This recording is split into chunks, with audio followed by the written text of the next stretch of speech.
First contact gone wrong. Captain Elena Santos watched the holographic display with focused intensity as 12 unidentified vessels materialized near Jupiter's orbit.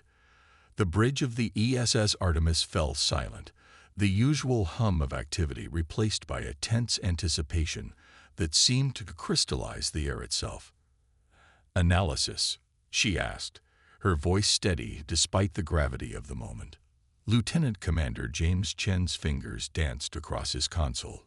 "Ships are approximately 2 kilometers in length each, Captain. Energy signatures unlike anything in our database. They're arranged in a perfect dodecahedron formation. Definitely not natural." Humanity had prepared for this moment for decades, but the reality of first contact still sent a shiver down Elena's spine. The Artemis, Earth's most advanced deep space vessel, had been patrolling the outer solar system when their quantum sensors detected the spatial anomalies that preceded the vessel's arrival. "They're broadcasting," Communications Officer Sarah O'Neill announced. "All frequencies, multiple formats. Translation matrix is processing. Wait, they're speaking English." The main view screen flickered to life, revealing a humanoid figure with iridescent scales and 4 arms. Its eyes, all 6 of them, blinked in an unsettling sequence. "Inhabitants of Sol 3, the alien spoke, its voice carrying an artificial resonance. I am Supreme Commander Zixtal of the Galactic Federation.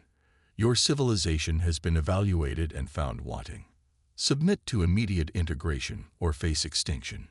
You have 1 planetary rotation to comply." Elena's jaw tightened.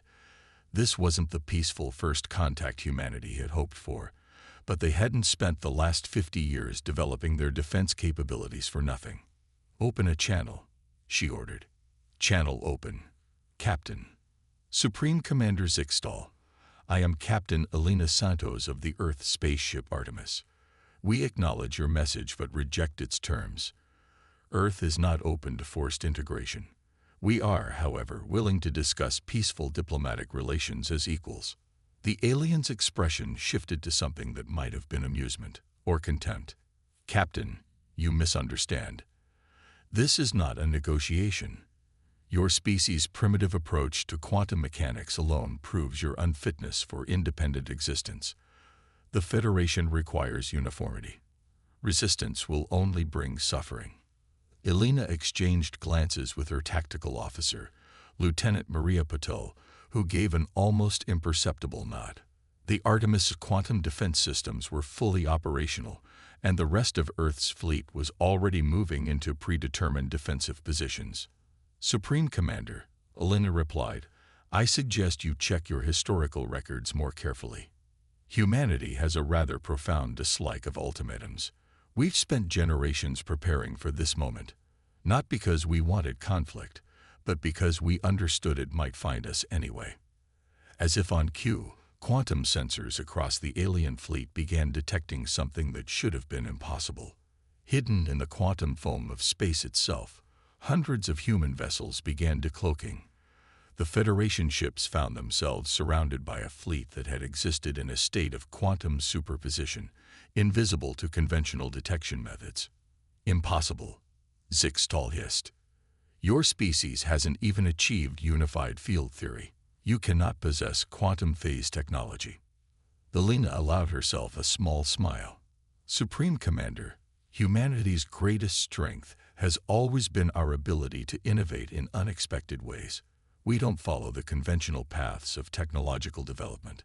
While you were looking for standard quantum signatures, we developed our technology along completely different lines." The tactical display showed more human ships emerging from quantum superposition, their unique design philosophy evident in their organic, almost biological appearances. Unlike the geometric precision of the Federation vessels, human ships looked like they had been grown rather than built, because in many ways, they had been. "This is your final opportunity," Elena continued. "Withdraw your forces and return with diplomatic representatives. We have no desire for conflict, but we will not surrender our sovereignty." The bridge crew watched as the Federation ships began powering up their weapons. Elena had expected this, Species used to dominance rarely responded well to resistance. All ships, she broadcast to the human fleet, execute Operation Quantum Wake, Standard Defensive Pattern Delta. The space around the Federation vessels suddenly became a maze of quantum probability storms, their carefully maintained formation disrupted by localized changes in the fundamental forces of physics. Human ships had been designed to operate in these conditions. Federation ships clearly hadn't. "Their weapons are charging," Lieutenant Puddle reported. "But the quantum interference is preventing target locks." "Hold positions," Elena ordered. "Let them see exactly what they're dealing with." The Federation ships attempted to fire, but their energy weapons dissipated harmlessly into probability clouds.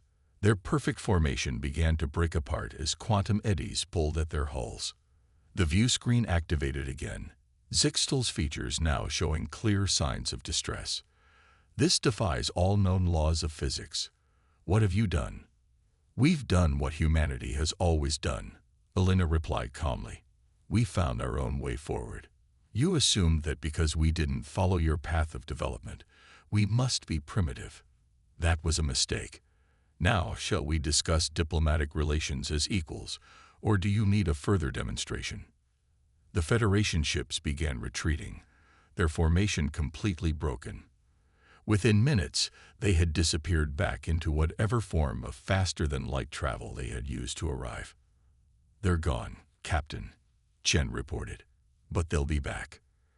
"Of course they will," Elena agreed, finally allowing herself to relax slightly in her command chair.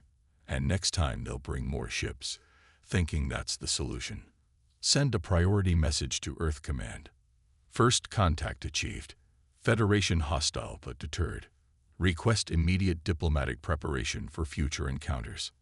As her crew began composing the detailed report that would change human history forever, Elena reflected on the irony of the situation.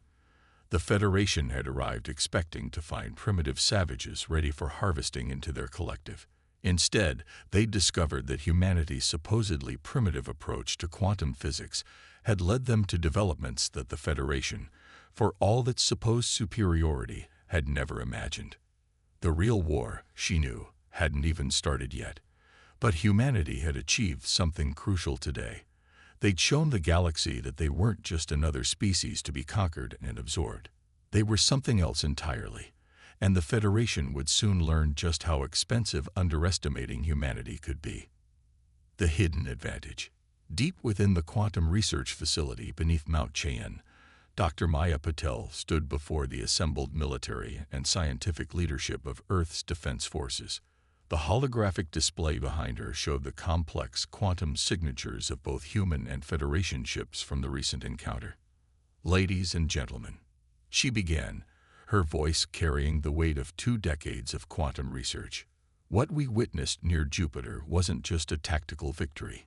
It was validation of everything we've theorized about consciousness-based quantum technology." Admiral Chen, father of the Artemis lieutenant commander, leaned forward. "Explain it in terms old space dogs like me can understand, Doctor." Maya smiled, remembering how she'd had to explain these same concepts to her daughter Maria, now serving as tactical officer aboard the Artemis. The Federation approaches quantum mechanics as a purely mathematical construct. They build their technology on equations and probabilities. We took a different path. We integrated human consciousness into the quantum equation.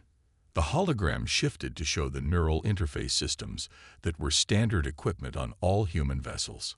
Every ship in our fleet is partially conscious. Not artificial intelligence, but a genuine quantum consciousness emerged from the collective awareness of its crew. This is why Federation sensors couldn't detect our ships. They weren't looking for consciousness signatures in quantum space. And this gives us an advantage. General Sarah Rodriguez asked, her cybernetic eye scanning the data streams. "More than an advantage," Maya replied. "It gives us access to aspects of quantum reality the Federation doesn't even know exist. Their technology is impressive, but it's blind, deaf. It can't perceive the quantum harmonics that our consciousness-integrated systems navigate naturally." The display showed footage from the Jupiter encounter, highlighting how the human ships had manipulated quantum probability fields with an organic fluidity that made the Federation's responses look clumsy and mechanical by comparison. But there's more, Maya continued, her excitement building. Analysis of their communications suggests the Federation uses a form of forced consciousness synchronization to maintain their empire. They literally can't conceive of our approach because they've eliminated the individual variance in consciousness that makes our system work. Admiral Chen's expression darkened. You're saying they enforce uniformity by essentially rewiring minds? Exactly. Their entire civilization is built on quantum-level consciousness control. But this reveals their greatest weakness. They've forgotten how to handle consciousness diversity. Our ships, our technology, our very way of thinking is alien to them in the truest sense. The room fell silent as the implications sank in. Humanity hadn't just developed a defensive advantage. They'd accidentally discovered the fundamental flaw in the Federation's entire civilization. They'll be back, General Rodriguez stated, and they'll bring everything they have. Let them, Maya responded, bringing up new schematics. Every attack will only teach us more about their limitations. We're already developing new applications based on what we learned from this encounter. The hologram showed a new class of ship, its design even more organic than current models. By deepening the consciousness integration, we can achieve effects the Federation would consider impossible. Their rigid approach to quantum mechanics literally prevents them from seeing certain possibilities. How long until these new ships are ready? Admiral Chen asked. The prototypes are already under construction. Captain Santos and the Artemis crew will be testing the first one next week. We're calling it the Quantum Dreamer class. Across the solar system, humanity's shipyards were already incorporating the lessons learned from the first contact. The new vessels looked less like traditional ships and more like living quantum events given form through human consciousness and technology. Meanwhile, aboard the Artemis, Captain Santos was reviewing the quantum readings from their encounter when Lieutenant Commander Chen entered her ready room.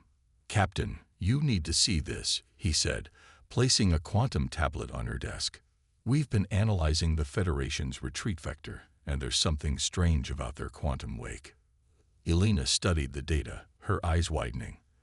They're leaving breadcrumbs, she realized. These quantum distortions, they're too regular to be natural. That's what we thought. Dr. Wong in quantum analysis thinks they might be from ships that don't agree with the Federation's methods. The patterns suggest consciousness-based manipulation, just much more subtle than their main fleet's technology. Elena leaned back, considering the implications. Are you saying there might be dissenters within the Federation? Groups that maintain some form of consciousness independence? It's possible. The quantum signatures are closer to our technology than theirs. If there are others who've discovered consciousness-based quantum mechanics, then we might not be as alone in this fight as we thought. Elena finished. Get this data to Earth Command immediately. And James, good work. Your father will be proud. As the lieutenant commander left, Elena turned to look out her quantum-filtered viewport. The stars seemed different now, knowing what lurked between them. The Federation would return, yes, but humanity would be ready.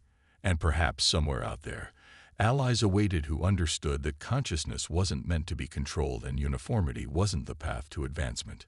The quantum readings from the mysterious wake signatures continued to stream across her display, like whispers of possibility in the darkness between stars. Humanity had survived first contact, but Elena knew they had only glimpsed the surface of what was to come. The real question wasn't whether they could match the Federation's technology. They'd already proved they could surpass it. The question was whether the galaxy was ready for what humanity might become once they fully embraced their unique path through the quantum realm. The Artemis's quantum core hummed softly, its consciousness harmonizing with her own thoughts. They had shown the Federation that humanity wouldn't bow to their demands. Soon, they would show them something even more important, that there was another way forward, one that didn't require sacrificing the very thing that made consciousness precious, its infinite variety. Council in crisis. The Grand Chamber of the Galactic Federation's council thrummed with barely contained chaos. The massive crystalline dome, usually a symbol of order and unity, now reflected the fractured state of the Federation's leadership. Thousands of representatives from member species filled the tiered seats, their voices rising in a cacophony of debate and accusation. High Chancellor Vexterra, her crystalline form refracting light in patterns that conveyed her distress, raised all four of her upper appendages for silence. The chamber gradually quieted, though the tension remained palpable. "The human situation cannot be ignored," she began, her voice resonating through the chamber's perfect acoustics. "Supreme Commander Zixel's report is troubling. For the first time in 50,000 cycles, a pre-integration species has not only resisted consciousness synchronization, but demonstrated technology that defies our understanding." From the military section, Zixel stood, his scales still showing signs of stress-induced color shifting from the Jupiter encounter. "The humans must be contained," he declared. "Their approach to quantum mechanics is an abomination. They merge consciousness with quantum fields without uniformity, without control. The chaos they could spread. The chaos they could spread is exactly what some of us have been seeking," interrupted Ambassador Corell of the Synthetics Collective, their holographic form flickering with purposeful static. "For millennia, we have warned that enforced consciousness synchronization limits our civilization's growth. The humans have proved our point." The chamber erupted again. In the diplomatic section, Minister Lan of the 100 Worlds leaned toward her aide. "Query the deep archives," she whispered. "Search for any references to similar consciousness quantum integration technologies in our pre-Federation history." Meanwhile, aboard the cloaked observation vessel Whispered Truth, hidden in the outer reaches of the Federation capital system, Captain Niratel watched the Council proceedings through quantum-tapped feeds.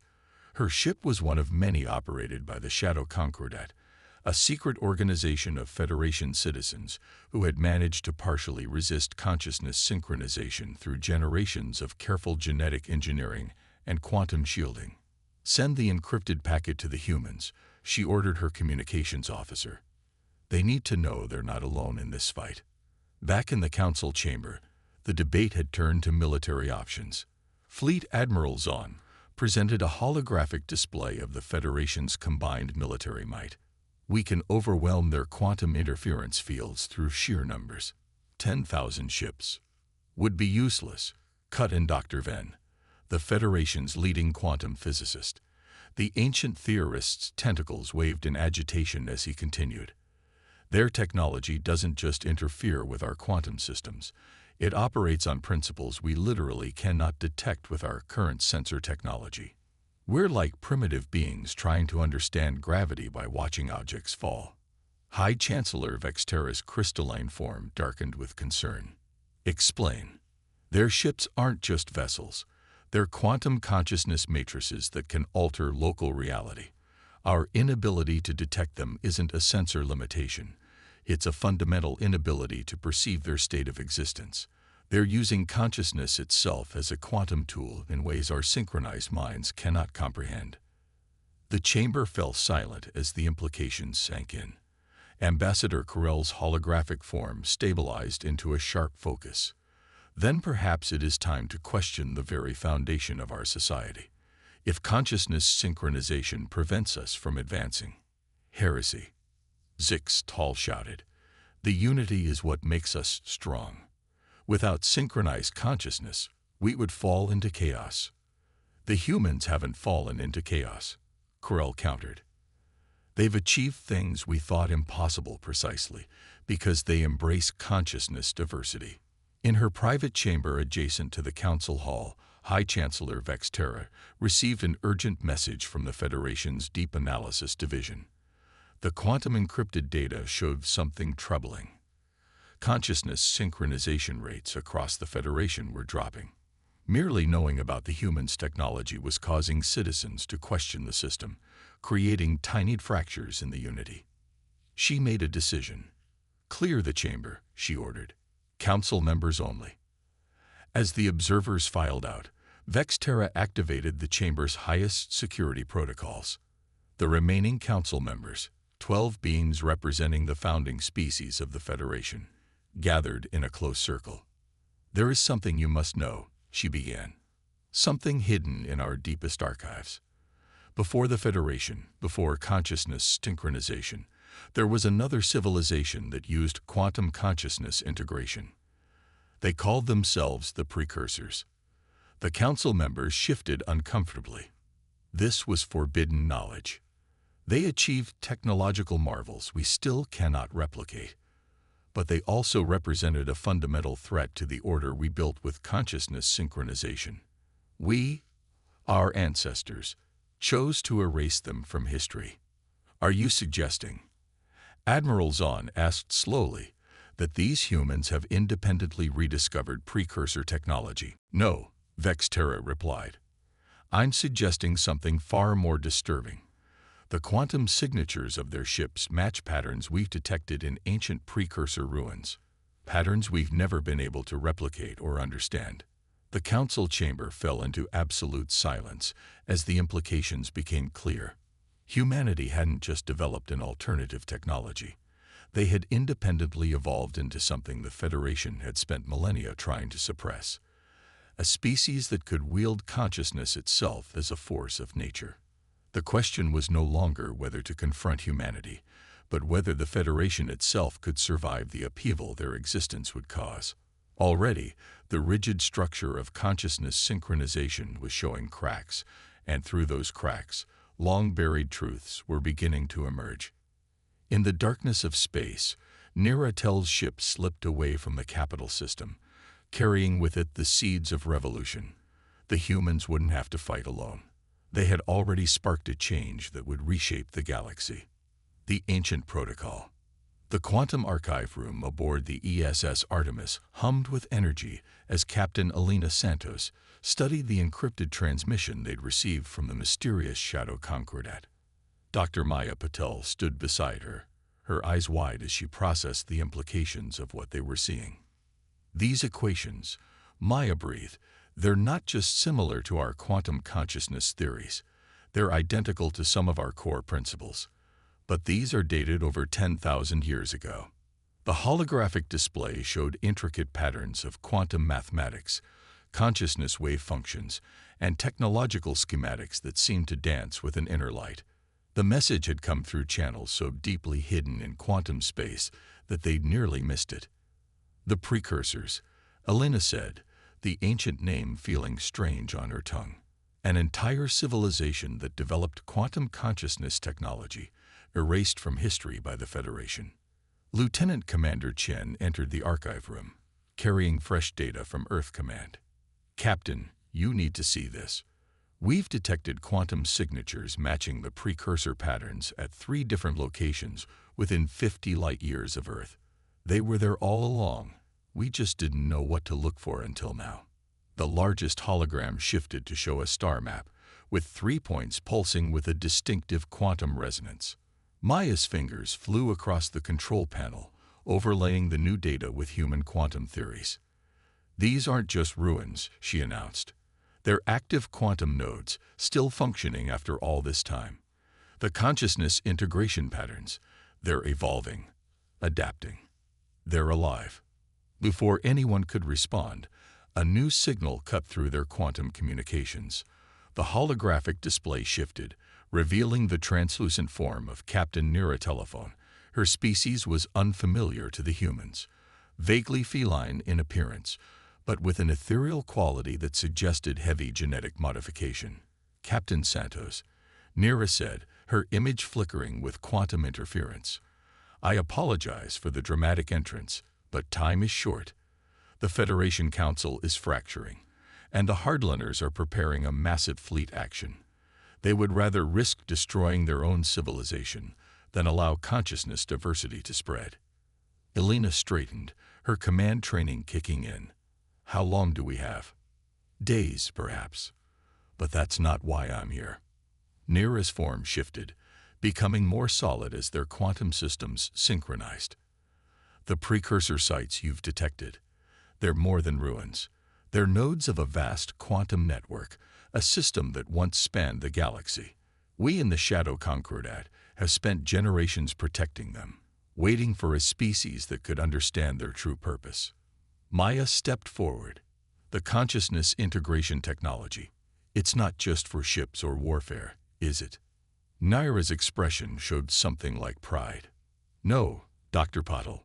The precursors discovered that consciousness itself is a fundamental force of the universe, as essential as gravity or electromagnetism. They built a network that could amplify and direct that force, not to control minds like the Federation does, but to expand them, to allow consciousness to grow beyond its biological limits.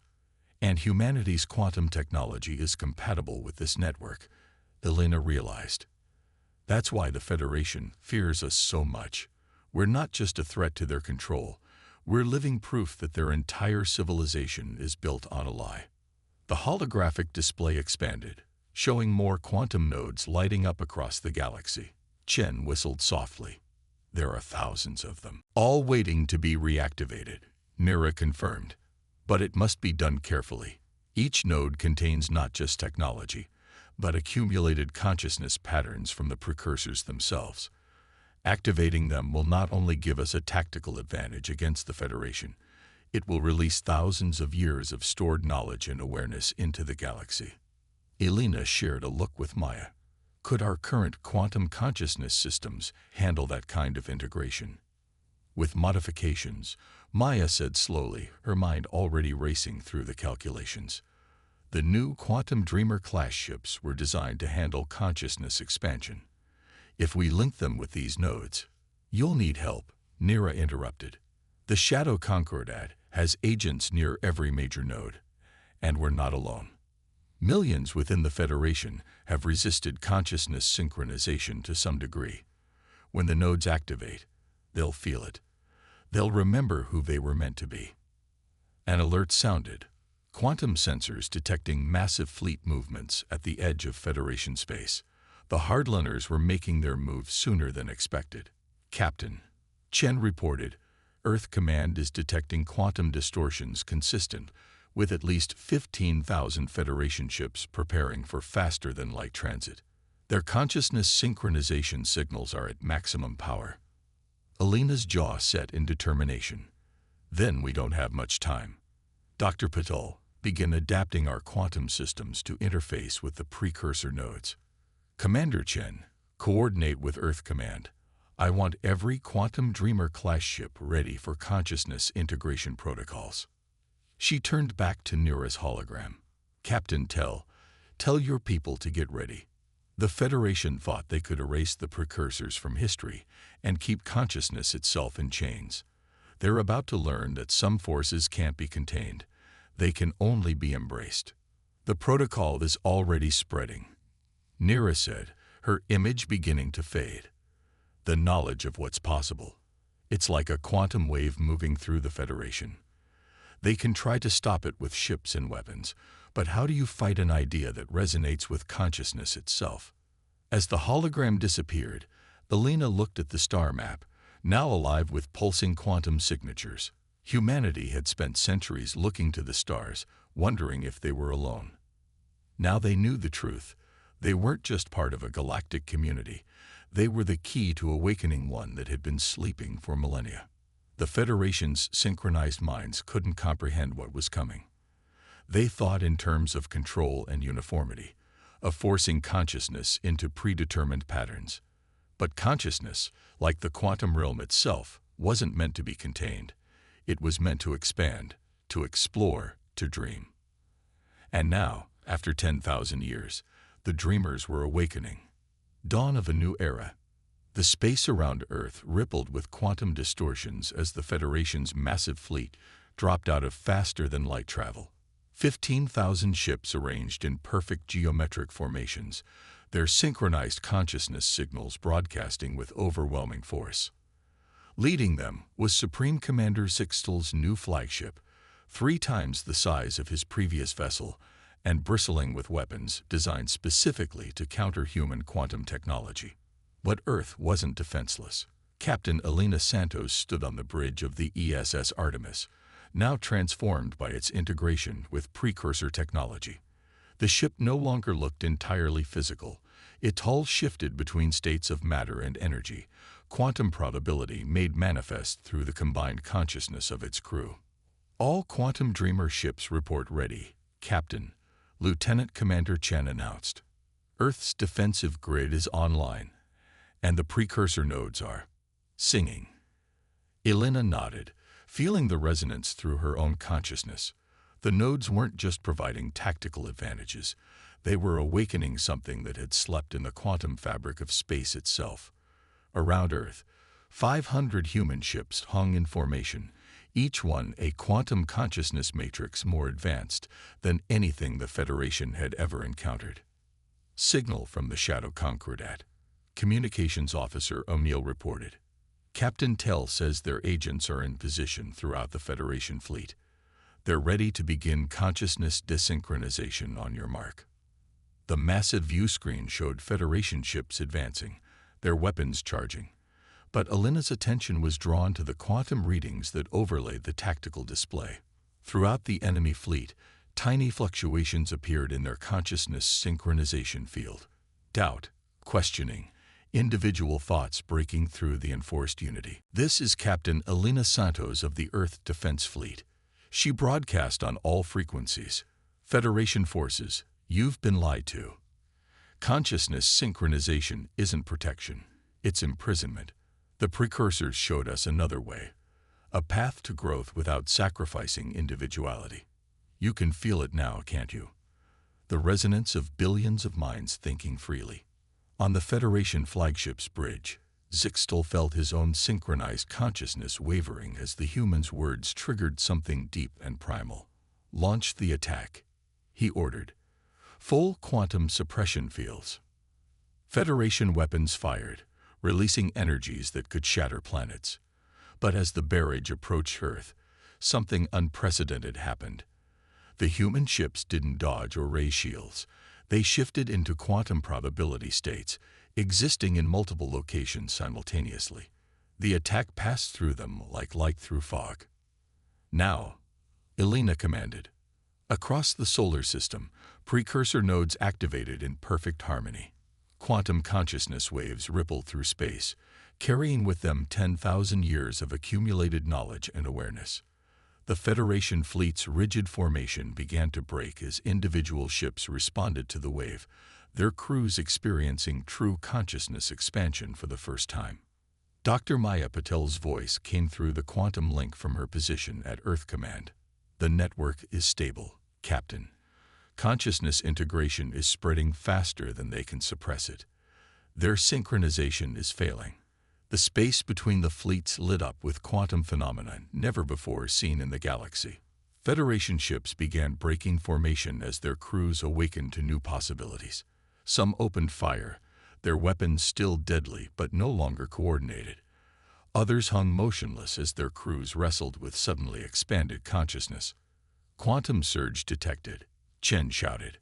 Massive energy buildup from the Federation flagship.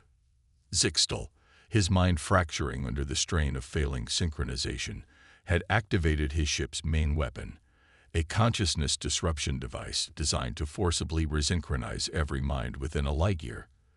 The weapon fired, its energy cutting through space like a scythe. But Elena had been waiting for this. "All ships, execute Protocol Omega." The human fleet moved in perfect coordination, not through forced synchronization, but through shared purpose. Their quantum fields merged, creating a consciousness matrix larger than any in history.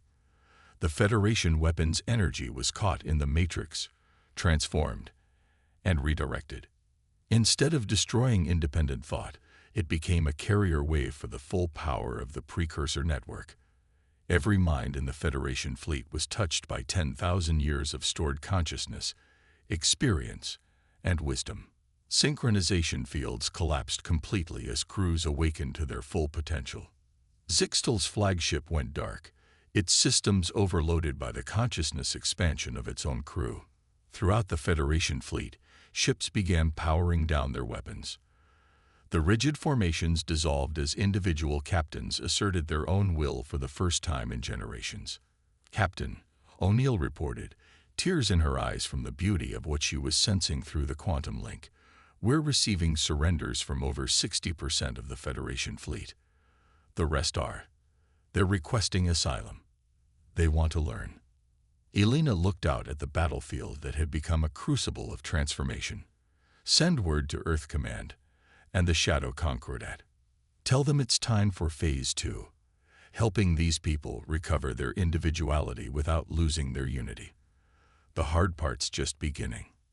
Hours later, as the human fleet helped guide Federation ships to safe orbits and medical teams began treating crew members struggling with their new consciousness state, Elena sat in her ready room with a quantum communication link to both Earth Command and the Shadow Concordat leadership. The Federation Council has collapsed, Captain Tell reported, her image now crystal clear through their enhanced quantum communications. The consciousness synchronization system was the only thing holding their authority in place. Without it, they'll have to learn what humanity discovered long ago. Elena finished. That true strength comes from unity freely chosen, not enforced conformity. The quantum display showed reports from across the galaxy. Federation worlds awakening to new possibilities, ancient precursor sites activating, consciousness itself evolving in ways that even the precursors might never have imagined. The galaxy was transforming, not through conquest or control, but through the simple act of remembering what consciousness was meant to be. There will be challenges, Maya added from her link at Earth Command. Not everyone will adapt easily to consciousness expansion. Some will want the old certainties back. Then we'll help them, Elena said firmly. The precursors showed us the path, but humanity's gift wasn't just rediscovering their technology.